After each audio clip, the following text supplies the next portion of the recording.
દ્વારકાના blue flag beach પર લોકોનો ભારે જમાવડો છે। મિની વેકેશનને લઈ અને શિવરાજપુર બીચ પર લોકોનો ભારે જમાવડો જામ્યો છે।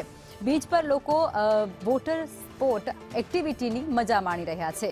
બીચ પર મોટી સંખ્યામાં લોકો ઉમટી પડ્યા છે, આનંદ માણતા જોવા મળી રહ્યા છે। દારૂબંધીને લીધે મહિલાઓ પણ આનંદ માણી શકે છે તેવું કહેવામાં આવી રહ્યું છે પ્રવાસીઓ દ્વારા। મોટા ભાગે પ્રવાસીઓ ત્યાં જોવા મળી રહ્યા છે અને જે નજારો છે કુદરતી તેને નિહાળવા માટે પણ અસંખ્ય લોકો અત્યારે ત્યાં પહોંચી ગયા છે।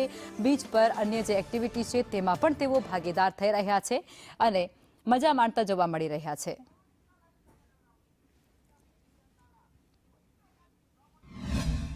અહીંયા શિવરાજપુર આવીને અમને બહુ જ મસ્ત લાગ્યું। એક પીસ મળ્યો, એક મામ મળ્યું। અહીંયા રાઇડ્સ છે એવું બી બહુ મસ્ત છે। અમે સ્કૂબા ડાઇવિંગ બી કરી, બોટિંગ બી બહુ મસ્ત છે। બધી ઓલમોસ્ટ બધી રાઇડ્સ છે એ બી બહુ મસ્ત છે।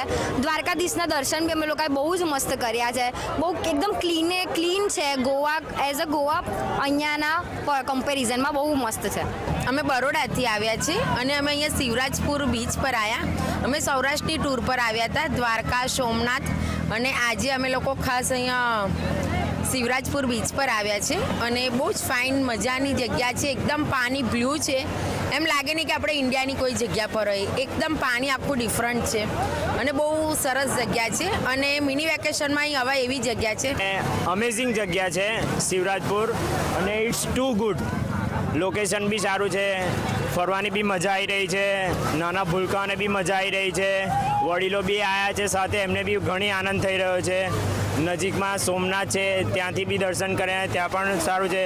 મિની વેકેશન છે, હમણાં દ્વારકામાં ફૂલ રશ છે એટલે ઘણો આનંદ થઈ રહ્યો છે। જગ્યા બહુ સરસ છે, દરેક જણે ગુજરાતના દરેક વ્યક્તિઓ અહીંયા એકવાર તો આવવું જ જોઈએ।